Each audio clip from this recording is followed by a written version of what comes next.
faut vraiment chercher à rentrer, relâcher, relaxe le haut du corps. Ici, on est dans les jambes, on pousse, on pousse, on pousse, et on vient chercher ce qui est ici droit devant.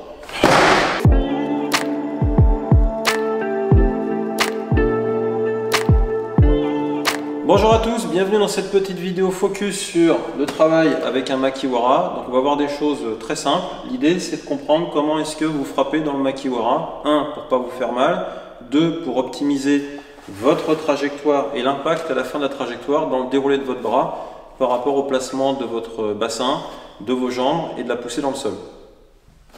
Donc ici, avec la main comme repère au niveau du Makiwara, on va pouvoir effectuer Gyakutsuki. Soit vous avez un pao comme ceci pour éviter de vous abîmer au niveau des kento, soit c'est un raffia de paille, soit c'est une protection un petit peu molletonnée comme ici. Voilà, quelque chose qui offre un peu d'amorti. L'idée du Makiwara, c'est pas de frapper comme un sourd et de s'abîmer les poings. L'idée du Makiwara, c'est vraiment de travailler le kime. Sentir que au moment de l'impact, lorsque votre corps est complètement uni dans une même trajectoire et que l'ensemble des articulations de votre corps travaillent bien ensemble pour effectuer la technique, vous allez avoir un meilleur impact. C'est ça le but du jeu. Sinon, ça ne sert à rien de taper sur quelque chose juste pour le plaisir. Il y en a qui peuvent aimer ça, mais en tout cas, ce n'est pas l'objectif. Donc ici, repère, votre main. Ici, vous êtes en Fudodachi ou en Zenkutsu avec la jambe pliée derrière, donc Fudodachi. Et au moment où vous allez tendre votre jambe, vous allez appliquer Gyakutsuki dans le Makiwara. L'idée, c'est de sentir que vous allez pousser dans le sol, votre jambe va s'étendre, votre hanche va venir se visser devant, votre bras qui est en équité va se tendre grâce au coude qui va suivre la ligne linéaire, votre bras va se tendre, ici le poing va pivoter et à la fin, il y aura un effet d'épaule à appliquer, on verra ça juste après. Mais vraiment essayer d'être bien centré, relâcher et pousser droit en ligne pour venir appliquer le Tsuki. Donc la main en repère, relâcher, relaxe le haut du corps. Ici on est dans les jambes, on pousse, on pousse, on pousse et on vient chercher Tsuki ici droit devant. Et on vient pousser. Et on vient pousser. Pousser et on pousse. On ne doit pas pivoter la hanche à l'intérieur de soi-même. Sinon, ça veut dire qu'on est là. On doit imaginer que votre hanche, c'est comme une porte.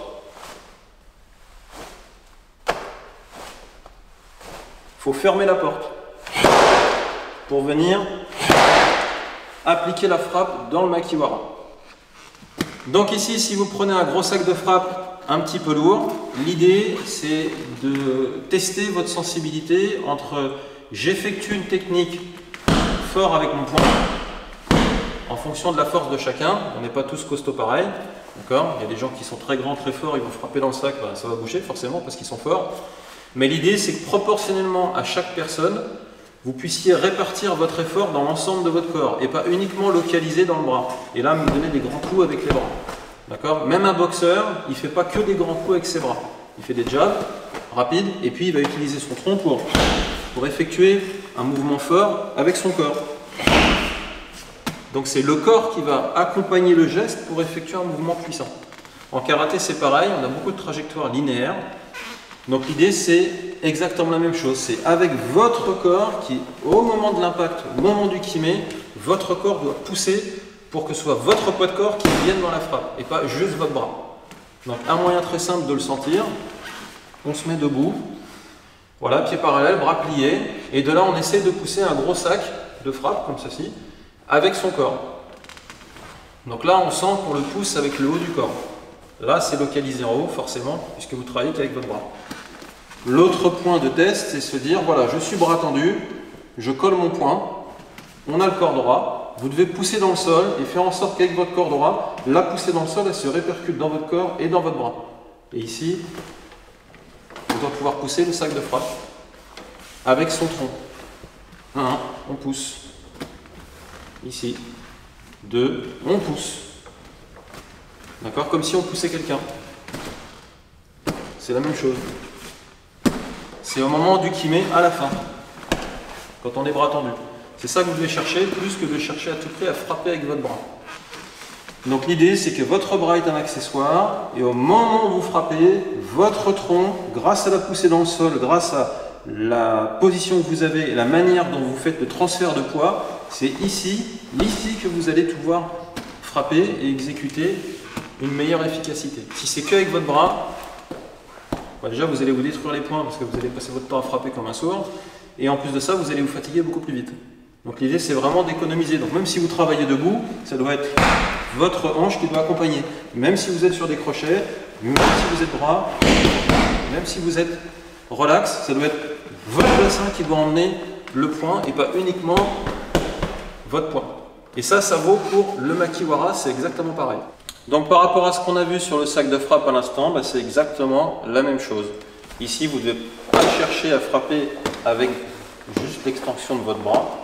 Votre hanche doit tourner, accompagner votre corps, et au moment où vous arrivez au bout de la rotation, c'est à ce moment-là où vous imprimez votre poids de corps grâce au fait de pousser dans le sol et de pouvoir visser vos hanches au centre. Donc c'est vraiment chercher à rentrer bras tendu dans la cible avec votre tronc et la pousser dans le talon derrière et venir rentrer avec votre corps droit et visser la hanche pour pouvoir rentrer ici comme ceci. Vraiment chercher à rentrer. Autre point de détail concernant le travail sur le Makiwara en Gyakutsuki, ça concerne aussi la fin au niveau du kime. Donc on a vu pousser dans le talon, on a vu pivoter le bassin, serrer les hanches, le coude qui est le long du corps, le bras va se tendre au dernier moment où les poignets tournent, et au moment où c'est tendu, c'est là où on sent la poussée dans le talon qui vous permet d'appuyer dans le Makiwara. Ici, si vous êtes que avec le bras, c'est plus dur d'imprimer dans le Makiwara.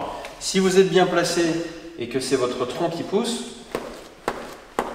c'est plus facile puisqu'en fin de compte, c'est votre poids de corps avec la poussée qui s'oppose à l'endroit où vous frappez qui vous permet d'appuyer. Donc la dernière chose, c'est à ce moment-là, il faut chercher, alors ça c'est plus subtil, c'est pour les plus gradés, à opposer votre poing avec votre épaule. C'est-à-dire ici, il faut faire un mouvement d'épaule. Ici, ici, ici. Il faut vraiment chercher à rentrer en même temps vous opposer. En même temps vous opposer. C'est ça qu'il faut chercher. Ce qui fait que vous avez la poussée, le fait de tourner le bassin, visser la hanche au centre, déployer le coude bien droit, tendre le bras, tourner le poignet, imprimer la poussée dans le talon pour sentir que votre corps il est propulsé vers l'avant comme un bloc, et au même moment on crée une opposition pour faire le kime. Ici, et là vous avez plus d'efficacité dans la frappe. Et on peut même rester. Et revenir. Et revenir. Et revenir. Alors ici avec une planche de bois, c'est un tout petit peu plus parlant au niveau de l'impact. Allez-y doucement pour pas vous faire mal au niveau des kento. D'accord ? L'idée c'est pas de taper comme un sourd, l'idée c'est vraiment de sentir que la force de votre corps, grâce à l'épaule, elle se reprolonge juste avec un mouvement d'épaule au niveau de l'impact. C'est juste pour sentir. Donc ici c'est la même chose que quand vous poussez. Quand vous poussez, vous êtes les deux mains ici, et puis vous effectuez un mouvement d'épaule et vous poussez. On pousse. Ou alors on est face à un mur, bras tendus, et on se décale grâce à la poussée.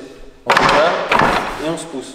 C'est exactement la même idée au niveau du Makiwara et de la fin du Tsuki, juste au moment où vous avez tourné le poignet, que votre bras est tendu, que vous avez poussé dans le talon et que vous avez vissé vos hanches. À ce moment-là, cette opposition de l'épaule et du poing, c'est là qu'elle doit s'appliquer. Donc vous le trouvez debout ici avec un poing, bras tendu, vous vous mettez à ça de la planche en bois, d'un meuble en bois, peu importe. Et l'idée c'est vraiment de sentir que, parce que vous poussez avec votre hanche, vous poussez avec la hanche et l'épaule. Et vous poussez dans le bois, dans le support. Et juste avec ça, vous avez de la force. Juste avec ça, vous avez de la force. Juste avec ça, vous avez un impact. Et ce petit impact de la fin, vous devez le trouver à la fin de votre Tsuki dans le Makiwara. C'est comme ça que vous apprenez à performer votre Gyaku juste à la fin. Ensuite, l'idée ici avec un gros sac de frappe, c'est de voir la manière dont vous allez diffuser votre poids de corps pour venir toucher le sac de frappe. Ça rejoint le travail du Makiwara, où donc on est en position en préparation avec la jambe fléchie. On ne doit pas remonter, on doit rester dans l'alignement en bas et venir pousser ici. Donc là, c'est exactement pareil quand on démarre debout. Quand vous démarrez debout, vous ne devez pas descendre diagonale comme dans un kata par exemple, ici, Geden Barai, et puis descendre droit devant comme ça, non. On doit vraiment chercher la virgule, à venir chercher pour descendre. Et bien là c'est pareil, ici on doit chercher à venir prolonger pour que du coup au niveau de la frappe, ce soit vraiment l'ensemble du corps qui participe. Pour que tout le corps participe, on peut le faire debout, mais pour apprendre et optimiser et vraiment comprendre cette logique globale du corps, il faut commencer par unir, c'est-à-dire le fait de descendre, vous allez comprimer au niveau de la hanche, tout globaliser. Et lorsque vous relâchez, vous allez bien pousser correctement avec votre corps. Et après, une fois que vous avez compris la logique, vous pouvez l'appliquer debout. Mais déjà, commençons par en bas. Donc ici, descendre et venir chercher et pousser le sac de frappe en ayant bien prolongé la technique, comme sur le Makiwara.